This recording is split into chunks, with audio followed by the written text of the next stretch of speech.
Hello aspirants, तो कैसे हैं आप सब लोग। उम्मीद करता हूं कि आप सब बढ़िया होंगे और अपने एग्जाम्स की प्रिपरेशन बढ़िया से कर रहे होंगे। आज हमारे सारथी बैच का लेक्चर नंबर 18 है, पार्ट 18 है। और जो जैसे कि जीआई सिस्टम हमने स्टार्ट किया है, डाइजेस्टिव सिस्टम, जिसका आज लेक्चर 8 है। अभी तक हमने लगभग 7 लेक्चर पढ़ लिए हैं जीआई सिस्टम के और बहुत सारे टॉपिक्स, ये आप देख सकते हो, लिस्ट आपके सामने है। कितने टॉपिक्स हमने अभी तक कवर कर लिए हैं, तो हमने स्टार्टिंग के माउथ एंड इसोफेगस, उसके बाद टंग, ये टूथ और गम हो गया था, oesophagus and stomach, intestine, pancreas, liver, cirrhosis of liver के ऊपर जितने भी क्वेश्चन थे सब किए थे। मोस्ट इंपॉर्टेंट हेपेटाइटिस के ऊपर भी जो क्वेश्चन थे वो सारे हमने कर दिए हैं। तो आज का हमारा जो टॉपिक है वो किसके ऊपर है, वो है पैनक्रियाटिक डिसऑर्डर, जिसे हम पेंक्रेटाइटिस बोलते हैं। ठीक है, तो आज हम पैनक्रियाज के ऊपर जो भी डिसऑर्डर होता है उसके मेडिकल मैनेजमेंट क्या होती है और क्या क्या किस किस तरह से क्वेश्चन आते हैं वो सारे आज हम पढ़ेंगे। तो चलो स्टार्ट करते हैं बिना किसी डिस्ट्रक्शन के। आज का टॉपिक जो है पैनक्रियाटिक डिसऑर्डर, पैनक्रेटाइटिस। सबसे पहला क्वेश्चन आपकी स्क्रीन पे है। अब पहला क्वेश्चन क्या है आपकी स्क्रीन पे और कहाँ पे आया है, सबसे पहले ये हमें पता होना चाहिए। तो ये आपका जो है RUHS BSc नर्सिंग 2022 में रिसेंट क्वेश्चन है, पूछा गया है। तो क्वेश्चन क्या है, most common risk factor for recurrence of pancreatitis is. अब ये कह रहा है कि recurrent most common risk factor बताओ। रिस्क फैक्टर के ऊपर बात हो रही है तो कीवर्ड्स को पकड़ो, जो कि रिकरेंट बार बार करवा रहे हैं क्या, पैनक्रेटाइटिस। कौन है, तो याद रखना अल्कोहल का इंटेक। ये जो अल्कोहल इंटेक है इसकी वजह से बार बार जो है रिकरेंट पैनक्रेटाइटिस की कंडीशन पेशेंट में बनती है। तो यहाँ पे अब आपको डायबिटीज मेलाइटिस भी कंफ्यूजन बन सकता था, बट डायबिटीज मेलाइटिस से ऐसा कोई पैनक्रेटाइटिस का रिस्क नहीं बनता है जो कि रिकरेंट वाली चीज है। उसका आंसर आएगा alcohol intake. Clear, duodenal ulcer तो नहीं मिलेगा और क्रोनिक डिजीज ये नहीं, तो इसका बी आंसर आ जाता है। अब इसमें हम डिटेल एक्सप्लेनेशन इस क्वेश्चन की जानेंगे और समझेंगे कुछ इंपॉर्टेंट पॉइंट्स। तो देखो क्या लिखा हुआ है एक्सप्लेनेशन में। अल्कोहल अब्यूज, जब हम अल्कोहल का अब्यूज, अननेसेसरी बहुत ज्यादा यूज हम अब्यूज करते हैं अल्कोहल का, and obstruction of the pancreatic duct. Obstruction का मतलब क्या हो गया, ऑब्स्ट्रक्शन का मतलब हो गया रुकावट।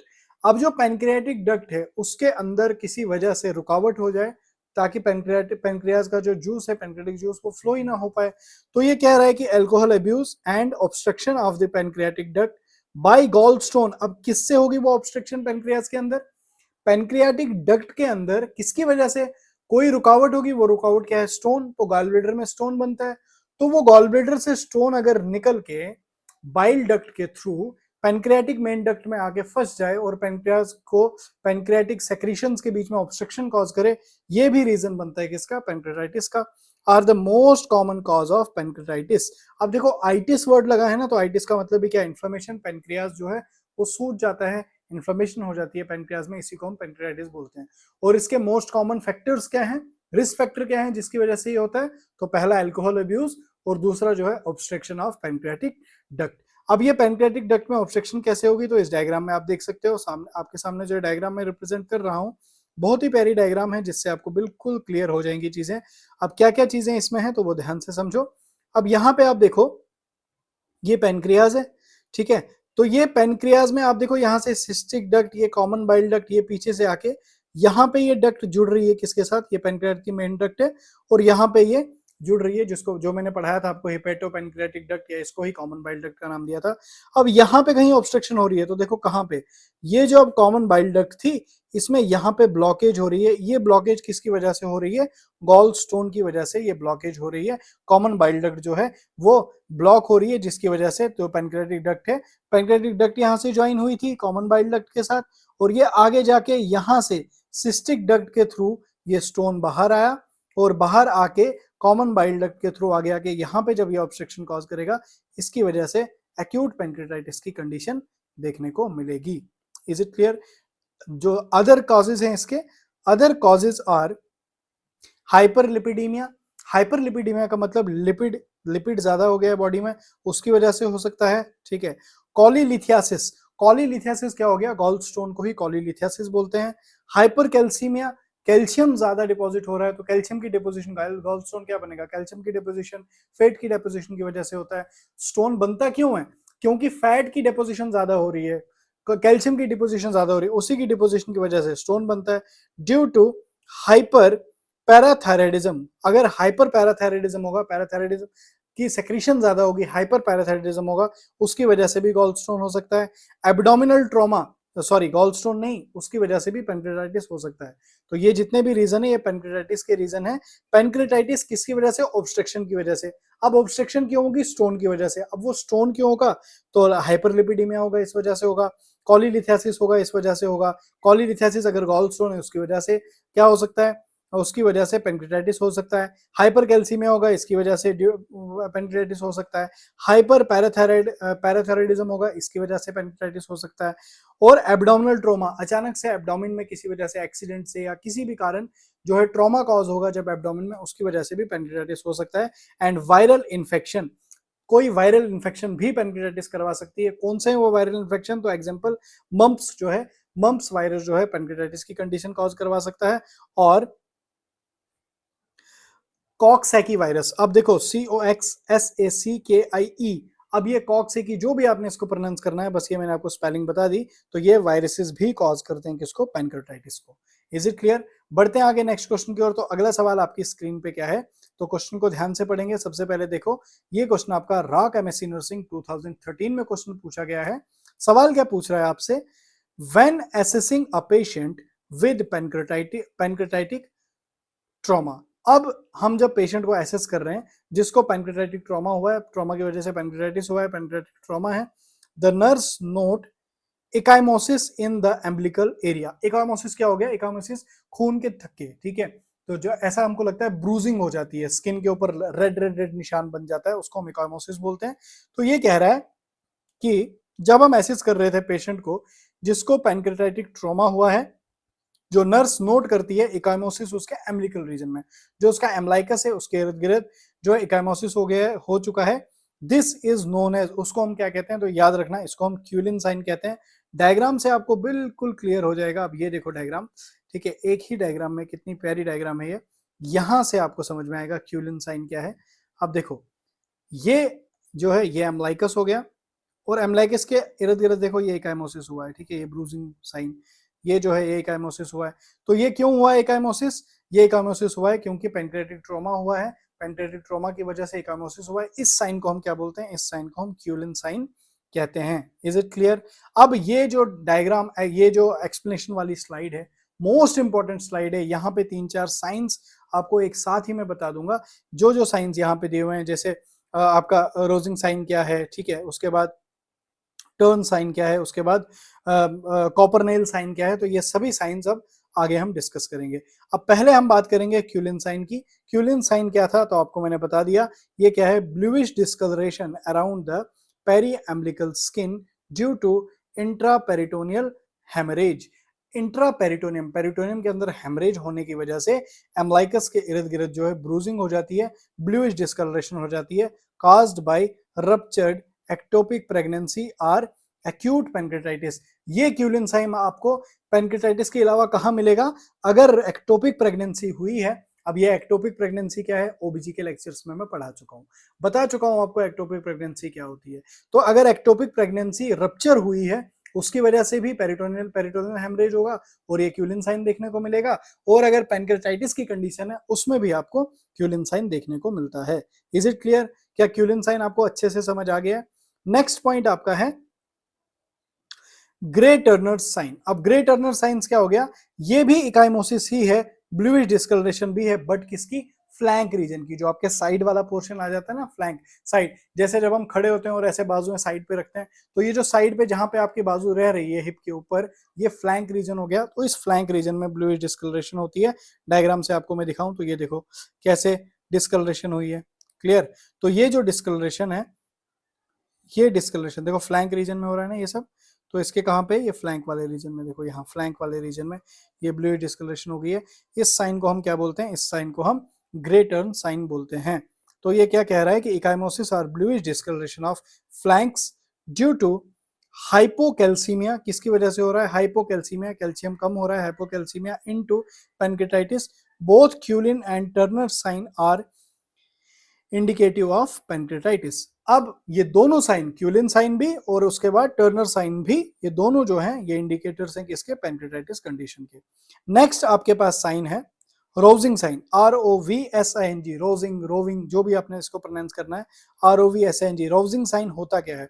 ये बेसिकली क्या होता है? ये बेसिकली हमको देखने को मिलता है अपेंडिक्स, अपेंडिसाइटिस की कंडीशन में, अपेंडिक्स में जब स्वेलिंग हो जाती है तो अपेंडिक्स में इंफेक्शन होने की वजह से, जब हम अपेंडिक्स होता कहाँ है, ऐसे राइट साइड होता है, सीकम के, जो आपका सीकम है, जो कोलन का फर्स्ट पार्ट, लार्ज इंटेस्टाइन का फर्स्ट पार्ट सीकम है, उसके नीचे जुड़ा होता है वर्म फॉर्म का, उसको हम अपेंडिक्स बोलते हैं। उस अपेंडिक्स में दिक्कत है तो ये राइट साइड में, लेकिन जब हम लेफ्ट साइड में दबाएंगे तो राइट साइड में पेन होना स्टार्ट हो जाएगा। इसी को हम क्या बोलते हैं? इसी को हम बोलते हैं रोजिंग साइन। अब कैसे है, क्या है, मैं आपको डायग्राम से भी समझाऊंगा, पहले आप समझो। Pain refer to McBurney's point. अब ये मैकबर्न्स पॉइंट क्या है, ये एक इंपॉर्टेंट चीज हमको समझनी है कि मैकबर्न्स पॉइंट क्या होता है, वो आज ही अभी क्लियर करेंगे, यहीं पे डायग्राम से समझा दूंगा कि pain refers to McBurney point on palpitation of left lower abdomen. जब हम लेफ्ट लोअर एब्डोमेन में दबाएंगे तो पेन जो है राइट साइड होगी, और किस पॉइंट पे होगी, पॉइंट याद रखना, मैकबर्न्स पॉइंट पे होगी पेन, विच सजेस्टेड पेरिटोनियल इरिटेशन इन अपेंडिसाइटिस। अपेंडिक्स, तो अपेंडिक्स आइटिस का मतलब इन्फ्लेमेशन, अपेंडिक्स में इन्फ्लेमेशन हो गई है, तो दैट मींस यहां पे हो क्या रहा है, हम पेशेंट को लेफ्ट साइड पे दबाएंगे, उसके मैकबर्न पॉइंट राइट साइड पे उसको पेन होगी। अब देखो क्या है ये मैकबर्न पॉइंट, क्या है वो सारी चीजें, ध्यान से इस डायग्राम में, एक ही डायग्राम में समझो। यहाँ पे अब सारी चीजें समझेंगे हम, उसको मैं पूरे को थोड़ा रब कर देता हूँ ताकि यहाँ पे मैं आपको चीजें जो है एक्सप्लेन कर पाऊँ। ध्यान से देखो, अब ये देखो अपेंडिक्स कहां पे है, तो ये अपेंडिक्स है, नीचे वर्मिफॉर्म, ये सीकम वाला रीजन है। जब हम एम्लाइकस से सीकम के सेंटर तक या यहां तक, कहां तक हम, यहां पे कहां तक हम लेते हैं, एम्ब्लाइकस से लेकर कहां तक हम ले रहे हैं, एंटीरियर सुपीरियर इलियक स्पाइन। तो इलियक स्पाइन का एंटीरियर ऊपर वाला, सुपीरियर ऊपर, एंटीरियर मतलब आगे वाला, सुपीरियर मतलब ऊपर, इलियक स्पाइन मतलब यहाँ पे इलियम है ना, तो उस इलियक के ऊपर इस पॉइंट से लेकर एम्लाइकस तक जो है हम एक लाइन ड्रॉ करेंगे। उस लाइन के बिल्कुल 1/3, ठीक है, 1/3 एरिया में, यहां से जब हम जाएंगे तो 1/3 इधर पे, इसको बोलते हैं मैकबर्न पॉइंट। और जब एम्लाइकस से देखेंगे तो 2/3 में पॉइंट में ये वाला जो पॉइंट आता है, इसको हम बोलते हैं मैकबर्न पॉइंट। तो अब हो क्या रहा है, जब हम यहाँ लेफ्ट साइड कहीं पाल्पिटेट करेंगे, हाथ से दबाएंगे, इस लेफ्ट साइड में यहाँ पे हाथ से दबाएंगे, तो पेन कहाँ होगा, इस मैकबर्न पॉइंट में होगा।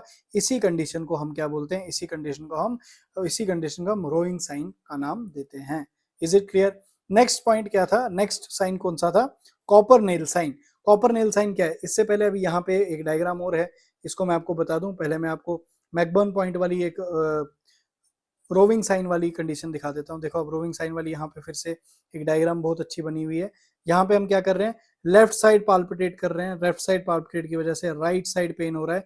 किस पॉइंट पे होता है, तो ये मैकबर्न पॉइंट पे पेन होता है। किस कंडीशन में ये चीज होती है, साइन कब दिखता है हमको, जो रोविंग साइन है या रोजिंग साइन है, ये कब हमको दिखता है, ये हमको दिखता है अपेंडिसाइटिस की कंडीशन में। ये अपेंडिक्स में इन्फ्लेमेशन, अपेंडिक्स में इन्फेक्शन की वजह से यहाँ पे पेन होता है। जैसे हम लेफ्ट साइड पाल्पेट करेंगे, राइट साइड पेशेंट को पेन फील होगा, इसी को हम बोलते हैं रोविंग साइन, ठीक है। अब कॉपर नेल साइन क्या है, एक और डायग्राम यहाँ पे, चलो कॉपर नेल साइन इसी में आपको मैं समझा दूंगा। इट इज मेडिकल साइन, ये एक मेडिकल साइन है, that denote fracture of pelvis. अब जब पेल्विस में फ्रैक्चर हो जाए, कहां पे फ्रैक्चर हो रहा है, पेल्विस में फ्रैक्चर हो रहा है, characterised by ecchymosis of perineum. Pelvis में फ्रैक्चर होने की वजह से इकाइमोसिस कहां हुआ, पेरिनियम में हो गया, स्क्रोटम में हो गया, या लेबिया वाले रीजन में, स्क्रोटम मेल में, लेबिया फीमेल में। तो कहां पे इकाइमोसिस देखने को मिल रहा है, देखो अब एक तो इकाइमोसिस यहाँ पे कहां पे है, तो ये एम्लाइकस के आसपास इकाइमोसिस हो रहा है। तो जब ये एम्लाइकस के आसपास इकाइमोसिस होगा, इसको हम क्यूलिन साइन बोलेंगे। ये फ्लैंक रीजन पे इकाइमोसिस हो रहा है, तो फ्लैंक रीजन में हम इसको ग्रेटर्न साइन बोलते हैं। Is it clear? अब ये देखो स्क्रोटम में इकाइमोसिस हो रहा है, तो ये कौन सा हो गया, कॉपरनेल साइन हो गया। या ये पेल्विक वाले रीजन में, देखो इस वाले रीजन में, पेरिटोनियम वाले रीजन में हो रहा है, तो इसको हम क्या बोलते हैं, कॉपरनेल साइन बोलते हैं। तो ये सारे साइंस विद डायग्राम मैंने आपको समझा दिए हैं। एक बार समझ नहीं आएगा, वीडियो को थोड़ा पीछे करके दोबारा से देख लेना, बहुत इंपॉर्टेंट स्लाइड थी। बढ़ते हैं आगे नेक्स्ट क्वेश्चन की ओर। ये क्वेश्चन मैं आपको होमवर्क में दे रहा हूँ, कॉज इस क्यूलिन साइन को मैं अभी डिस्कस कर चुका हूँ, इसका आंसर जल्दी से आप कमेंट में देंगे। नेक्स्ट क्वेश्चन फिर से आपको मैं होमवर्क में दे रहा हूँ, यहाँ पे वही ब्रूजिंग ऑफ फ्लैंक रीजन में अगर हो रहा है तो क्या कौन सा साइन है, तो पढ़ा चुका हूँ, बता चुका हूँ, ठीक है। नेक्स्ट क्वेश्चन पे बढ़ते हैं आगे। अगला सवाल कहां पे आया हुआ है आपका, राक एमएससी नर्सिंग 2013 में ये क्वेश्चन पूछा गया है। अब राक एमएससी नर्सिंग में ये सवाल पूछा गया है, तो क्वेश्चन क्या है, which drug is administered to inhibit release of pancreatic secretion in a patient with acute pancreatitis. ये कह रहा है बताओ हम कौन सी ड्रग का यूज करते हैं, विच ड्रग इज एडमिनिस्टर, कौन सी ड्रग हम एडमिनिस्टर करेंगे पेशेंट में जो इनहिबिट करेगी, रोकेगी किसको, release of pancreatic secretion, pancreas की सेक्रीशन को निकालने से रोकेगी। क्योंकि क्यों रोकना है, क्योंकि पेशेंट को क्या हुआ है, एक्यूट पेनक्रियाटाइटिस हो चुका है। तो हम याद रखना कौन सी ड्रग देते हैं, तो आपको याद रखना है यहां पे हम सोमेटोस्टैटिन ड्रग का यूज करते हैं। कौन सी ड्रग का यूज करते हैं, सोमेटोस्टैटिन ड्रग का यूज करते हैं। आप क्या है सोमेटोस्टैटिन, क्या काम है सोमेटोस्टैटिन का, समझेंगे एक्सप्लेनेशन वाली स्लाइड में। तो देखो ध्यान से समझना, somatostatin is a hormone release by hypothalamus. Somatostatin basically क्या है, ये हार्मोन रिलीज होता है हाइपोथैलेमस से, जिसको हम कहते हैं GHIH, and it also release from stomach and delta cell of pancreatic islet। कहां से सेक्रेट हो रहा है सोमेटोस्टेटिन, एक तो हाइपोथैलेमस से सेक्रेट हो रहा है और स्टमक से सेक्रेट होता है, और डेल्टा सेल्स पेनक्रियाटिक इलियस के पेनक्रियाट में जो आइलेट वाला रीजन है वहां से भी सेक्रेट होता है। कौन, सोमेटोस्टेटिन। अब ये सोमेटोस्टेटिन का काम क्या है, सोमेटोस्टेटिन इनहिबिट गैस्ट्रिक मोटिलिटी, जो गैस्ट्रिक आपका जो जीआई सिस्टम है उसकी मोटिलिटी को कम करता है, एंड गैस्ट्रिक एसिड सेक्रीशन, जो गैस्ट्रिक एसिड HCl की सेक्रीशन है उसको भी रोकता है, ब्लॉक करता है। देखो अब आपको पता है कि स्टमक में जो है HCl निकलता है, कितना HCl निकलना है, HCl ज्यादा ना निकले उसको रोकने के लिए स्टमक क्या रिलीज करता है, सोमेटोस्टेटिन को रिलीज करता है। तो यहाँ पे देखो स्टमक में भी निकलता है सोमेटोस्टेटिन, याद रखना। आपकी जीआई की मोटिलिटी को कम करता है कौन, सोमेटोस्टेटिन, और गैस्ट्रिक एसिड की सेक्रीशन को रोकता है सोमेटोस्टेटिन, और क्या करता है, block the exocrine and endocrine function of the pancreas, और पेनक्रियाज का एक्सोक्राइन और एंडोक्राइन दोनों फंक्शंस को रोकता है। मैंने आपको पहले ही बता दिया है पिछले लेक्चर्स में कि पेनक्रियाज ग्लैंड एक ऐसी ग्लैंड है जो मिक्सोक्राइन ग्लैंड है, जिसको हम हेटेरोक्राइन ग्लैंड बोलते हैं। क्यों इसको मिक्सोक्राइन और हेटेरोक्राइन ग्लैंड बोलते हैं, कॉज हमारी बॉडी में दो तरह की ग्लैंड्स पाई जाती हैं, एक एंडोक्राइन ग्लैंड होती है और एक्सोक्राइन ग्लैंड होती है। एंडोक्राइन ग्लैंड वो ग्लैंड होती है जिनके पास डक्ट नहीं होती है, डक्ट नहीं होने के कारण वो अपनी सेक्रेशन को डायरेक्टली ब्लड में डाल देते हैं और उनकी सेक्रेशन को हम हार्मोन बोलते हैं। इतना तेज इसीलिए बता रहा हूँ कॉज पिछले लेक्चर्स में ये चीज बता चुका हूँ। दूसरी चीज, हमारे पास एक्सोक्राइन ग्लैंड होती है, एक्सोक्राइन ग्लैंड वो ग्लैंड होती है जिनके पास अपनी डक्ट होती है और वो उनकी सेक्रेशन को हम एंजाइम बोलते हैं, और एंडोक्राइन ग्लैंड जो है, एक्सोक्राइन ग्लैंड जो है वो अपनी सेक्रेशन को ब्लड में नहीं डाल के डायरेक्टली जहां पे जिस टारगेट पॉइंट पे चाहिए होती है वो एंजाइम वहां पे डायरेक्टली पहुंचा देता है। और याद रखना एंजाइमेटिक एक्शन फास्ट होता है और हार्मोनल एक्शन जो है वो थोड़ा स्लो होता है। Is it clear. अब यहां पे बात समझेंगे कि exocrine and endocrine function of the pancreas and inhibit release of growth hormone, और ये क्या करता है, ये इनहिबिट करता है रिलीज ऑफ ग्रोथ हार्मोन को भी, साथ में एंडोक्राइन और एक्सोक्राइन दोनों फंक्शन। अब जो मैंने बताया कि हमारी बॉडी में दो तरह की ग्लैंड है, एंडोक्राइन और एक्सोक्राइन। अब यहाँ पे बात आ रही है कि पेनक्रियाज में एंडोक्राइन और एक्सोक्राइन के दोनों के फंक्शन को रोकता है कौन, सोमेटोस्टेटिन। अब दोनों के फंक्शन को रोक रहा है, दैट मींस जो पेनक्रियाज है वो दोनों फंक्शन करता है। तो पेनक्रियाज कौन सी एंजाइम बनाता है, तो पेनक्रियाटिक जूस वो एंजाइम है। और हार्मोन कौन सा बना रहा है, तो जो इंसुलिन आपका निकल रहा है, जो ग्लूकेगॉन आपका निकल रहा है, ये सब हार्मोन, ये हार्मोन कौन सेक्रेट कर रहा है, ये पेनक्रियास सेक्रेट कर रहा है। Is it clear. तो ये दोनों एक्शंस को रोकता है कौन, सोमेटोस्टेटिन। तो pancreatin is a mixture of enzyme. Pancreatin है क्या, बेसिकली ये मिक्सचर है एंजाइम का, जो कि चीफली एमाइलेस होता है, इसमें लाइपेस होता है और प्रोटीएस होता है। एमाइलेस किसके लिए, कार्बोहाइड्रेट की डाइजेशन के लिए। लाइपेस किसके लिए, ये आपकी लाइपेस जो है फैट की डाइजेशन के लिए, और प्रोटीएस जो है प्रोटीन की डाइजेशन के लिए। Used in patients with chronic pancreatitis. अब देखो ध्यान से समझना, पेनक्रिटीन अब यहाँ पे ऑप्शन में दिया होगा कि यहाँ देखो ये है ना पेनक्रिटीन, पेनक्रिटीन का यूज करते हैं हम जब पेनक्रियाटाइटिस का पेशेंट होता है ना, उसमें हम पेनक्रिटीन का यूज करते हैं। हमको ड्रग पूछा गया था कि कौन सी ड्रग एडमिनिस्टर करेंगे, तो आंसर हमारा सोमेटोस्टेटिन हो गया। लेकिन ये पेनक्रिटीन है क्या, ये पेनक्रिटीन बेसिकली एक मिक्सचर होता है एंजाइम का, जिसमें भरा होता है एमाइलेस, जिसमें भरा होता है लाइपेज, जिसमें भरा होता है प्रोटीएस, जो कि यूज करते हैं हम पेशेंट विद क्रॉनिक पेनक्रियाटाइटिस। उस पेशेंट में यूज करते हैं जिसको क्रॉनिक पेनक्रियाटाइटिस की कंडीशन हो गई है, who does not secrete adequate amount of their own pancreatic enzyme, जिसमें खुद उस पेशेंट में पेनक्रियाटाइटिस की कंडीशन की वजह से पेनक्रियाज जो है वो अपने एंजाइम बना ही नहीं पा रहा है, तो खाना डाइजेस्ट कहां से होगा। दिक्कत कॉज करेगा, तो उस पेशेंट में हम पेनक्रेटिन देते हैं। ये पेनक्रेटिन है क्या? ये पेनक्रेटिन मिक्सचर है एंजाइम का। Is it clear? Hope so यहाँ पे आपको अच्छे से समझ आ रहा होगा। ये वाली स्लाइड बहुत इंपॉर्टेंट है, क्वेश्चन बन सकता है। बढ़ते हैं आगे नेक्स्ट क्वेश्चन की ओर। अगला सवाल आपकी स्क्रीन पे जिपमर स्टाफ नर्स 2013 में क्वेश्चन आया हुआ है।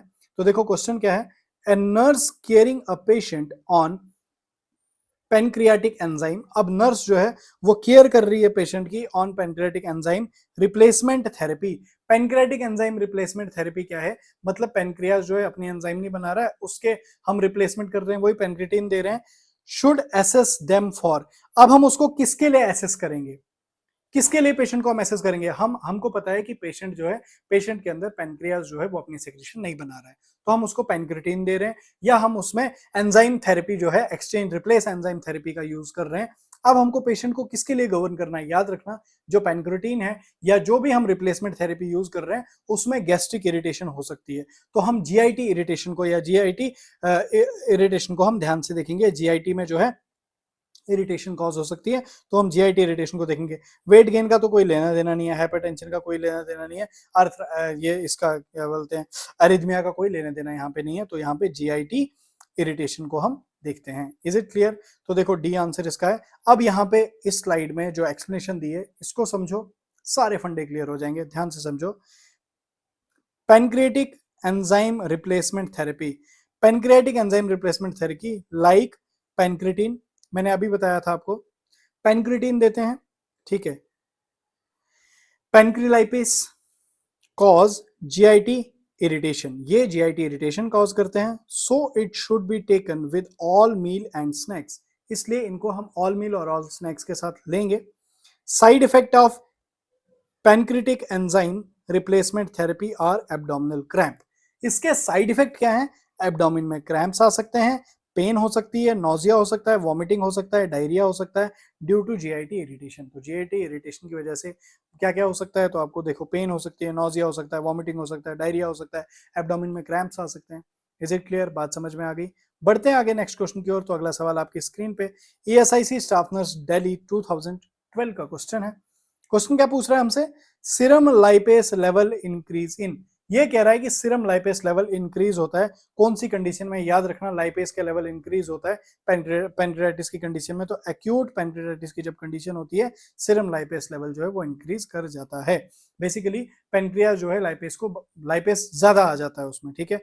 तो एक्यूट पेनक्रियाटिस की कंडीशन में, अब यहाँ पे एक्सप्लेनेशन में देखेंगे, एक्सप्लेनेशन वाली स्लाइड में इन्हीं चीजों को थोड़ा सा एलेबरेट करके बताया हुआ है। एक मिनट, थोड़ा सा मैं पानी पी लूं।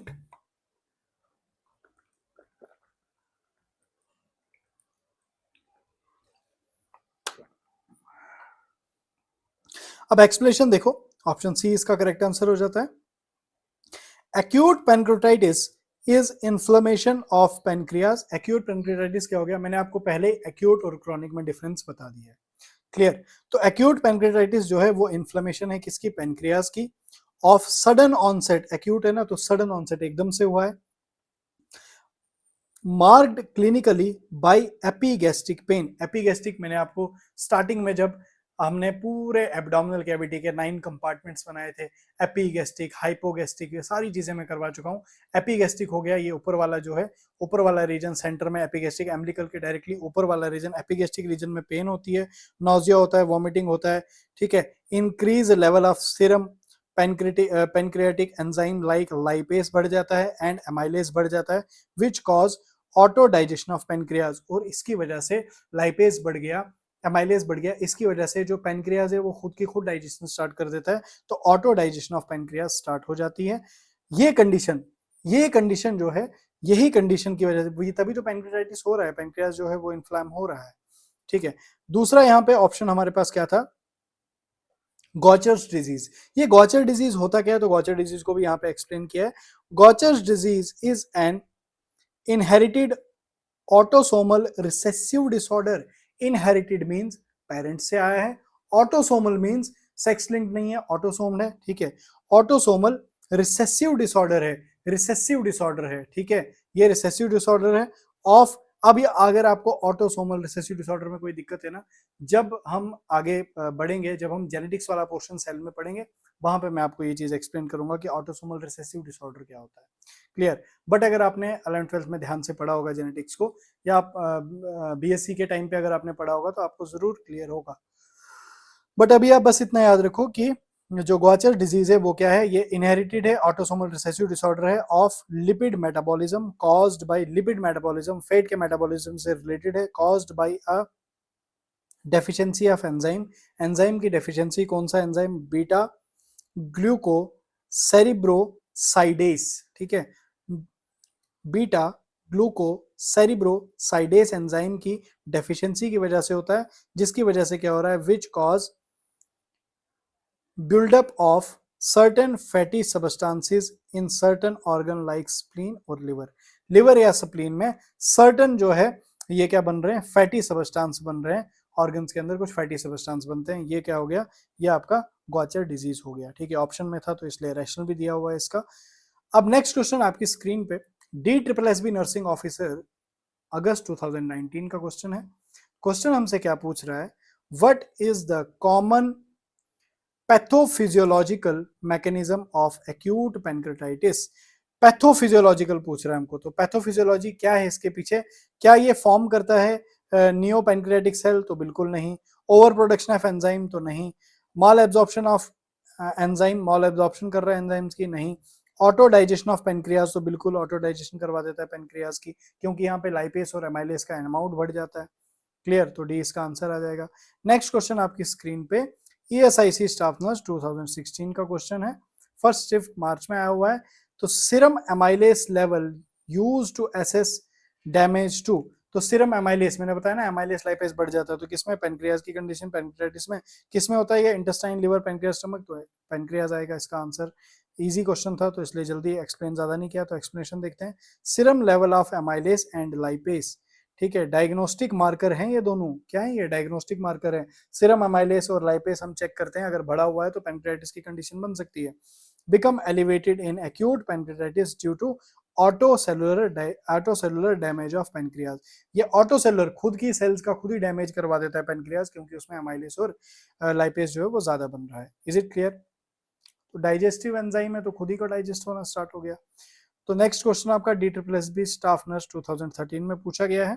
क्वेश्चन क्या है, acute pancreatitis is manifested by elevated, क्या बढ़ा हुआ है, तो क्या बिलुरुबिन, नहीं, एमाइलेस, हाँ एमाइलेस होता है, सीरम एल्कलीन फॉस्फेटेट, नहीं, क्रिएटिनिन नहीं, तो सीरम एमाइलेस जो है इसका आंसर आ जाएगा। बहुत ही इजी क्वेश्चन था, डिस्कस भी कर दिया था, इसलिए जल्दी आगे बढ़ते हैं।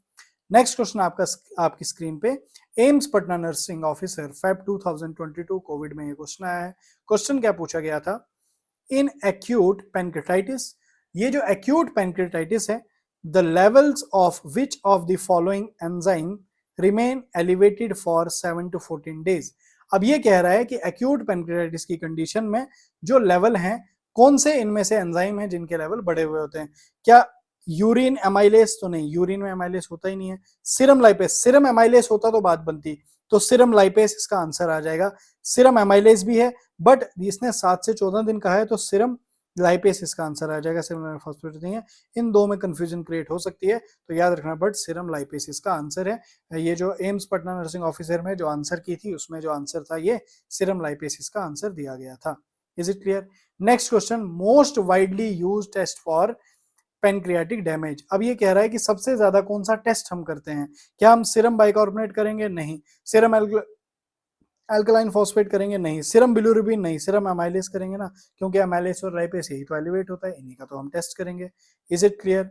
आगे बढ़ते हैं नेक्स्ट क्वेश्चन की ओर। अगला सवाल आपकी स्क्रीन पे RUHS FSC नर्सिंग एंट्रेंस 2017 में क्वेश्चन पूछा गया है। क्वेश्चन क्या है, investigation of choice for acute pancreatitis, ये कह रहा है कि इन्वेस्टिगेशन हमने करनी है एक्यूट पैनक्रेटाइटिस की, कौन सा इन्वेस्टिगेशन ऑफ चॉइस है, कि डॉक्टर को अगर लग रहा है कि पेशेंट को पैनक्रेटाइटिस है, अब उसको कंफर्मेटरी टेस्ट उसका क्या है, गोल्ड स्टैंडर्ड टेस्ट क्या है, इन्वेस्टिगेशन ऑफ चॉइस क्या करेगा डॉक्टर, तो याद रखना, एक्सरे करते हैं क्या, नहीं, एक्सरे से कोई पता नहीं चलेगा। USG आपको लग रहा होगा, बट USG नहीं करते हैं, याद रखना, CT स्कैन किया जाता है, CT स्कैन से हमको पता चलता है कि इसको पैनक्रेटाइटिस की कंडीशन है। तो देखो, diagnosis of acute pancreatitis is confirmed by testing blood lipase और amylase level which are usually raised, तो हम ब्लड लाइपेस और एमाइलेस का करते हैं जो कि यूजुअली रेज्ड होता है। If raised level are not found, अगर रेज्ड लेवल नहीं दिख रहा है तो एब्डोमिनल हम क्या करते हैं, सीटी करते हैं, सीटी स्कैन करते हैं, may confirm pancreatic inflammation. Is it clear? बात समझ आ गई? तो यहाँ पे अब दिया ही नहीं था हमको एमाइलेज पेरेस, तो इसलिए हम सीटी स्कैन की तरफ जाएंगे। Is it clear? अगला क्वेश्चन कहां पे आया हुआ है आपका, CCRS Ayushman ministry staff nurse 2019 का क्वेश्चन है। अब आप एक चीज यहाँ पे नोटिस करो कि हर क्वेश्चन जो है किसी न किसी एग्जाम में पूछा ही गया है। तो ये जो क्वेश्चन आपको करवाए जा रहे हैं ना, ये ऐसे खुद से क्रिएट किए गए नहीं है, ये सभी PYQs है। तो जो जिन इन क्वेश्चन के आंसर अगर आपको आ रहे हैं ना, अगर आपको लग रहा है कि हाँ इजी आ रहा है, तो दैट मीन्स आप पढ़ाई कर रहे हो। यहां से आपको मोटिवेट होना है कि आपको अगर इनके आंसर्स आ रहे हैं, पहले ही आपको पता चल रहा है कि हाँ ये आंसर्स हैं, दैट मीन्स आप पढ़ रहे हो। इसी तरह का ऐसे ही आपको भी जो आप एग्जाम दोगे वहां पे भी इसी तरह का क्वेश्चन और 4 ऑप्शन आएंगे। ये हम क्यों कर रहे हैं? बस प्रैक्टिस करने के लिए। हम एग्जामिनर का वो मूव पता कर रहे हैं कि किस टॉपिक से एग्जामिनर ने किस पोर्शन पे ज्यादा क्वेश्चन पूछे हैं, किस पोर्शन को ज्यादा स्ट्रेस से डाला है। और PR यादव की यही खूबसूरती है कि ये टॉपिक वाइज एक क्वेश्चन को ही घुमा घुमा के अलग अलग तरह से पूछ के याद ही करवा देता है। Is it clear?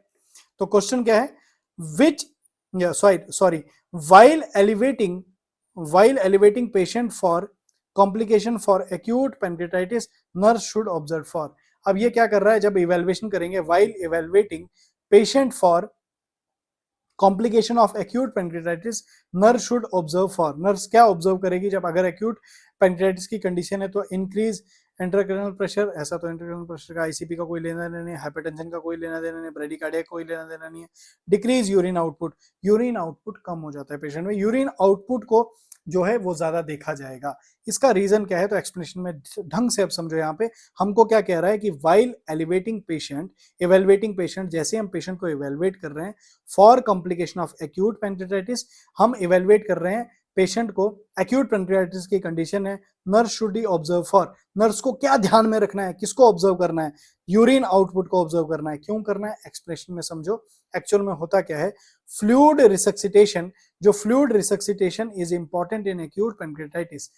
Fluid resuscitation, fluid की कमी हो जाती है, तो फ्लूइड को रिसक्सिटेट करना बहुत इंपॉर्टेंट टास्क हो जाता है एक्यूट पेनक्रेटाइटिस में। To perfuse the pancreatic microcirculation, जो पेनक्रियाटिक माइक्रो सर्कुलेशन है, पेनक्रियास में जो सर्कुलेशन हो रही है उसको परफ्यूज करने के लिए, उसको पेटेंट रखने के लिए। So nurse should monitor the patient for urine output. तो नर्स जो है बार बार पेशेंट का यूरिन आउटपुट देखिए, जिसकी वजह से उसको पता चलता है कहीं पेशेंट में अब डिहाइड्रेशन की कंडीशन तो नहीं बन रही है। And report if it decrease, और अगर वो डिक्रीज हो जाए तो उसको जल्दी से रिपोर्ट करना होता है। क्लियर? होता क्या है, जब भी पेनक्रेटाइटिस का पेशेंट आप देखोगे होगा, उसको एकदम से ड्रिप लगा दी जाती है और उसको फ्लूइड चढ़ाया जाता है, बार बार फ्लूइड चढ़ाया जाता है, कॉज उसमें जो है वाटर रिटेंशन की प्रॉब्लम ना बने, डिहाइड्रेशन की प्रॉब्लम ना बने। Is it clear? अगला क्वेश्चन आपकी स्क्रीन पे PGI चंडीगढ़ स्टाफ नर्स 2016 का क्वेश्चन है। क्वेश्चन क्या पूछा गया है, assessment finding that should be reported immediately develop in the patient with acute pancreatitis। अब ये कह रहा है कि वो असेसमेंट फाइंडिंग बताओ जिसको आपने एकदम से रिपोर्ट करना है, जल्दी से रिपोर्ट करना है, जो आप एक्यूट पेनक्रेटाइटिस के पेशेंट में देखोगे। ठीक है, तो क्या अगर हम देखेंगे उसमें तो एकदम से हमको रिपोर्ट करना है? क्या नोजिया और वॉमिटिंग हो रही हो तो रिपोर्ट करना है? तो ऐसा नहीं है। Abdominal pain, decrease bowel sound, shortness of breath, याद रखना है जैसे ही एब्डोमिनल पेन होगा तो हमको डायरेक्टली जो है जल्दी से क्या करना है, इमीडिएटली एक्शन लेना है। इमीडिएटली जो है फाइंडिंग्स को, मतलब assess the finding should be reported, immediately इसको रिपोर्ट करना है। ठीक है, बात समझ आ गई? तो इसका जो एक्सप्लेनेशन है वो समझेंगे। क्या है एक्सप्लेनेशन? क्या है, instruct the client to notify the physician. हम क्लाइंट को इंस्ट्रक्ट करेंगे कि जरूर नोटिफाई करना फिजिशियन को इफ एक्यूट एब्डोमिनल पेन, अगर बहुत ज्यादा अचानक से एब्डोमिन में बहुत ज्यादा पेन होनी स्टार्ट हो जाए तो जल्दी से बताना। Jaundice, clay colour stool, jaundice होगा तब भी बताना, क्ले कलर स्टूल आएगा तब भी बताना, डार्क कलर्ड यूरिन आएगा तब भी बताना। डेवलप इन एक्यूट पेनक्रेटाइटिस में ये कंडीशंस बनती हैं और ये कंडीशंस जो है डेंजरस रहती हैं, तो जल्दी से इन्फॉर्म करना होता है। Is it clear?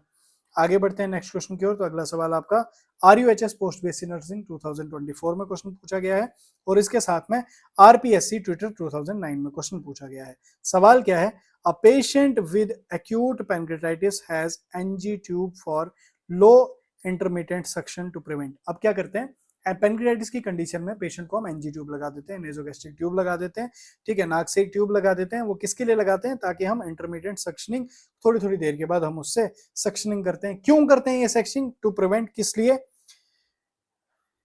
Chronic distortion नहीं, गैस्ट्रिक रिफ्लेक्स नहीं, पेनक्रियाटिक स्टिमुलेशन, हाँ पेनक्रियाटिक स्टिमुलेशन कहीं, क्योंकि अगर गैस्ट्रिक मोटिलिटी ज्यादा होगी, एचसीएल ज्यादा होगा, तो उसमें क्या होगा, पेनक्रियाज जो है वो स्टिमुलेट हो सकता है। तो पेनक्रियाज की स्टिमुलेशन को कम करने के लिए हम क्या करते हैं? एनजी ट्यूब को इंसर्ट करते हैं। Is it clear? तो देखो आप एक्सप्लेनेशन में समझो ध्यान से। नेजोगैस्ट्रिक ट्यूब, जिसको हम लेविन ट्यूब भी बोलते हैं, may be inserted and placed on low intermediate suctioning to reduce hydrochloric acid level. Hydrochloric acid level को कम करेंगे, क्योंकि बार बार गैस्ट्रिक सक्शनिंग हो रही है तो एसिड कम होगा, निकलेगा जब तो।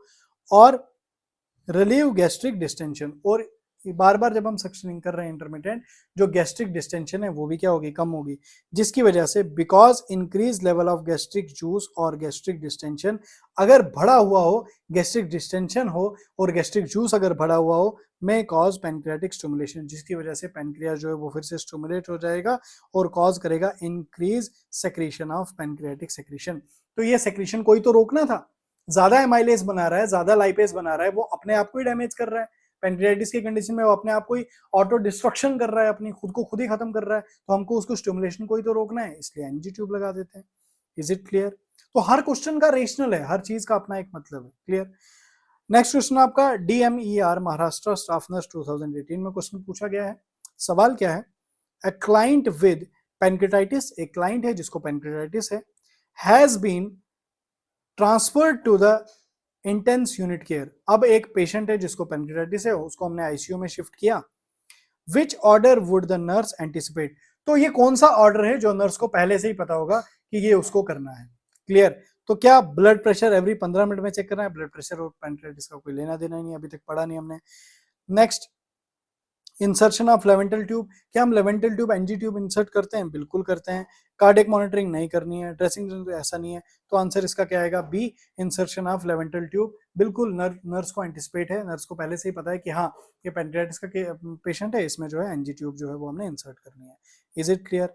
नेक्स्ट क्वेश्चन, आगे बढ़ते हैं अगले सवाल के लिए। तो सवाल कहाँ पे पूछा गया है? RUHS MSc नर्सिंग एंट्रेंस 2015 में with hold oral feeding, oral feeding को हम विद होल्ड कर देते हैं, एनपीओ कर देते हैं, पेशेंट को अब मुंह से कुछ खाने को नहीं देंगे।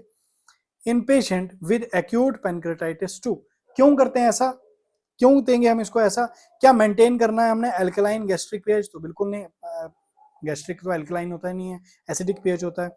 रिलीव गैस्ट्रिक स्टेटिस, ऐसा भी नहीं है। रिलीव डिस्टेंशन, डिस्टेंशन तो इससे डिस्टेंशन कहाँ खत्म होगी? रिड्यूस पेनक्रियाटिक सेक्रीशन, अब जब हम कुछ डालेंगे ही नहीं मुंह से तो पेनक्रियास सेक्रेट क्या करेगा? तो हमको क्या करना है, क्यों करना है ये? क्योंकि हमको पेनक्रियाटिक सेक्रेशन को रिड्यूस करना है। तो reduce pancreatic secretion is the most appropriate answer. याद रखना, food is withhold to decrease pancreatic stimulation और secretion caused by gastric distension. Is it clear? Next question आपकी स्क्रीन पे, DSSB 2013 यूपी स्टाफ नर्स 2017 में question आया है। सवाल क्या है? Which following drug is contraindicated in pancreatitis? Pancreatitis की कंडीशन है, पेन हो रही है पेशेंट को, बताओ इनमें से कौन सी ड्रग जो है जो हम रिस्ट्रिक्टेड है, जो नहीं देनी है? याद रखना, मॉर्फिन हम कभी नहीं देंगे। एनाल्जेसिक बेशक है, पेन किलर बेशक है, बट मॉर्फिन हम कभी नहीं देते हैं। क्यों नहीं देते हैं, उसका रीजन क्या है? तो ध्यान से समझो। मॉर्फिन जो है, morphine cause spasm of biliary duct. जो बाइलरी डक्ट है ना, जो बाइल की डक्ट है, अब हो सकता है इसके अंदर ऑब्स्ट्रक्शन होगी या कुछ होगी, तो ये उसी को क्या करेगा? कॉन्ट्रैक्ट कराएगा।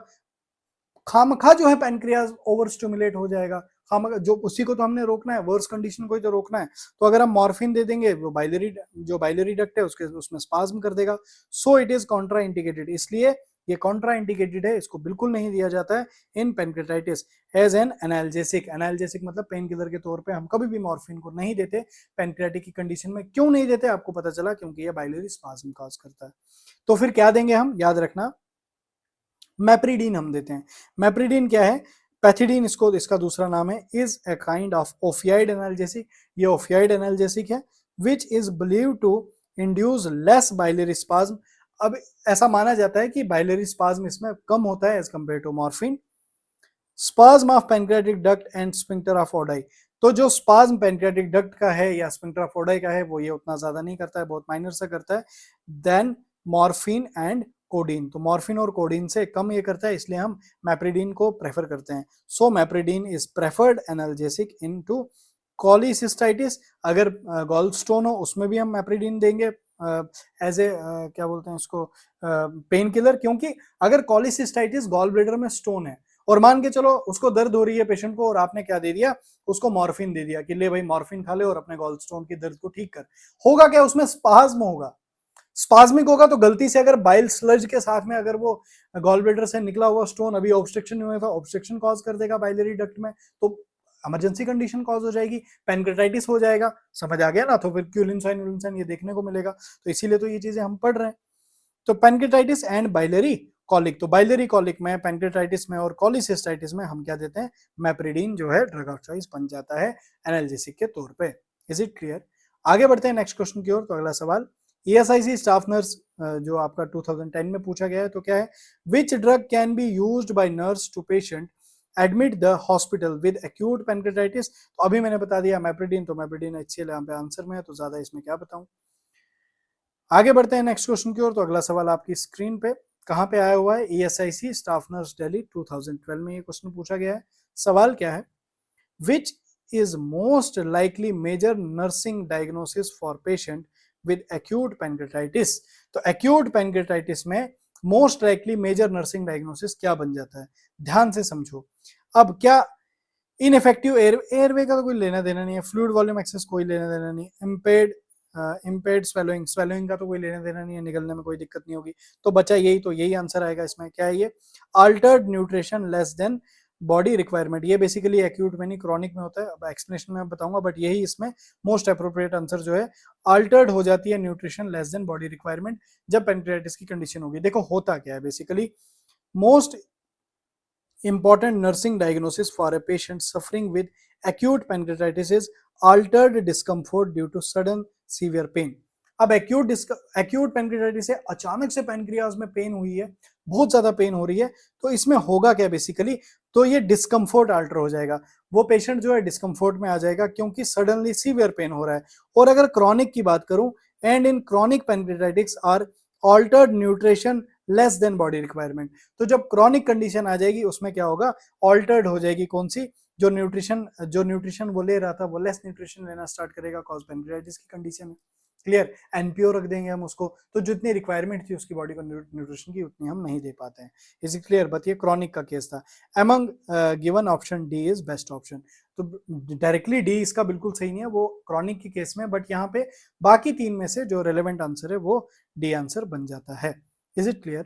बढ़ते हैं आगे नेक्स्ट क्वेश्चन की ओर। तो अगला सवाल एग्जाम आपका राक एमएससी नर्सिंग में क्वेश्चन आया 2010 में। क्वेश्चन क्या है, which client problem has priority for the client diagnosed with acute pancreatitis। कौन से क्लाइंट में हम जो है प्रॉब्लम को प्रायोरिटी देंगे कि उस क्लाइंट डायग्नोज कर रहे हैं और उसमें एक्यूट, मतलब कोई एक्यूट पैनक्रियाटिस का केस है, हम कौन सी प्रॉब्लम को प्रायोरिटी देंगे, ऐसा कुछ सवाल है। ऑप्शन क्या है, risk for fluid volume deficit, alteration in comfort, imbalance nutrition, ये भी नहीं है, ये भी नहीं है, ये भी नहीं है, तो इसका आंसर क्या आ जाएगा, अल्टरेशन इन कंफर्ट। कंफर्ट में ही, क्योंकि पेशेंट को पेन हो रहा है, हमको सबसे पहले पेन मैनेजमेंट करना है, उसका कॉज बहुत ही सीवियर पेन होता है। क्लियर? तो सीवियर पेन हो रहा है, हमको पेन मैनेजमेंट सबसे पहले करना है, तो प्रायोरिटी क्या होगी, पेन मैनेजमेंट इसमें प्रायोरिटी हो जाती है। Is it clear? Next question आपकी स्क्रीन पे, IGNOU post BSc nursing April 2021 में क्वेश्चन पूछा गया है। सवाल क्या है, the priority action of a nurse which when a client comes with acute pancreatitis. ये कह रहा है कि प्रायोरिटी एक्शन क्या होगा एक नर्स का जब वो एक पेशेंट एक्यूट पैनक्रियाटिस के पेशेंट को ट्रीट करेगी। तो सबसे पहला प्रायोरिटी एक्शन क्या होगा, डाइटरी मैनेजमेंट। अभी डाइटरी मैनेजमेंट करने की कोई जरूरत नहीं, अभी क्या हम उसको पहले, अब एक्यूट पैनक्रियाटिस सडन पेन है तो हम क्या करेंगे, मैनेजमेंट ऑफ हाइपोग्लाइसीमिया का कोई लेना देना नहीं है, management of fluid and electrolyte balance, psychological support नहीं, तो इसमें क्या है, मोस्ट रेलेवेंट आंसर बनता है मैनेजमेंट ऑफ फ्लूइड। हम फ्लूइड को मैनेज करेंगे क्योंकि मैंने आपको पहले बता दिया पैनक्रियाटिस की कंडीशन में फ्लूइड जो है वो डिहाइड्रेशन की कंडीशन वगैरह बन सकती है, तो management of fluid and electrolyte balance हम करते हैं। Is it clear? तो देखो आज हमने बहुत सारे इंपॉर्टेंट क्वेश्चन मतलब जो पैनक्रियाज के रिलेटेड पैनक्रियाटिस की कंडीशन थी, उसमें जितने भी क्वेश्चन अभी तक आपके नर्सिंग एग्जाम में कहीं भी आए थे, वो सारे आज हमने डिस्कस कर लिए हैं। तो जरूर जितने भी पॉइंट्स मैंने आपको करवाए हैं उन सबको आप नोट करेंगे, इंपॉर्टेंट पॉइंट्स को भी लिखेंगे। आप जरूर नोट्स बना रहे होंगे, उसको रिवाइज करो, तभी जाके कॉज रिवाइज और कंसिस्टेंसी यही आपको सक्सेस दिला सकती है। तो याद रखना, जो आज रिवाइज करेगा वही कल सेलेक्ट होगा। Is it clear? अब यहाँ पे ये जो इमेज आपके सामने आ रही है, बहुत ही प्यारी इमेज है। लास्ट पे कुछ इमेजेस में ला रहा हूँ, टीम मुझे सजेस्ट करती है कि ये इमेजेस स्टूडेंट्स को दिखाओ ताकि वो थोड़ा मोटिवेट हो। अब क्या है कि आज नहीं पढ़ा, कभी ऐसा दिन आ जाता है हमारे सामने कि हम नहीं पढ़ते, तो यहाँ पे क्या है, आज नहीं पढ़ा, कल यही सोचोगे काश पढ़ लिया होता। बस याद रखना, ये रिग्रेट आपको कभी ना हो। मैं तो कभी नहीं चाहूंगा कि आप ऐसा कभी सोचो कि आज नहीं पढ़ा और कल यही सोचोगे कि काश पढ़ लिया होता। जब टाइम नहीं बचेगा, जब कोई ऐसी कंडीशंस बन जाएंगी, अभी अगर आप 8 घंटा 9 घंटा 10 घंटा निकाल पा रहे हो पढ़ने के लिए तो पढ़ लो। जैसे जैसे टाइम आगे बढ़ेगा वैसे वैसे रिस्पॉन्सिबिलिटीज आपके ऊपर आएंगी, तो फिर आप नहीं पढ़ पाओगे। तो आपकी ये कंडीशन नहीं होनी चाहिए, ठीक है? समझ आया? तो याद रखना, देखो पेरेंट्स बोल रहे हैं कि टाइम वापस नहीं आएगा, याद रखना टाइम कभी भी वापस नहीं आएगा।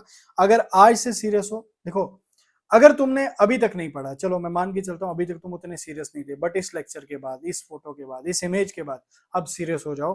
क्योंकि अगर आपने आज नहीं पढ़ा तो बाद में रिग्रेट में जाओगे। उस रिग्रेट से अच्छा है कि हम अभी से स्टार्ट करेंगे, आज से स्टार्ट करेंगे। देखो अभी लगभग 16-17 लेक्चर्स हो चुके हैं, तो क्या ये 16-17 लेक्चर्स आपने ढंग से देखे? क्या इनके नोट्स आपके पास पड़े हुए हैं, जो इंपॉर्टेंट पॉइंट्स आपने लिखे हुए हैं?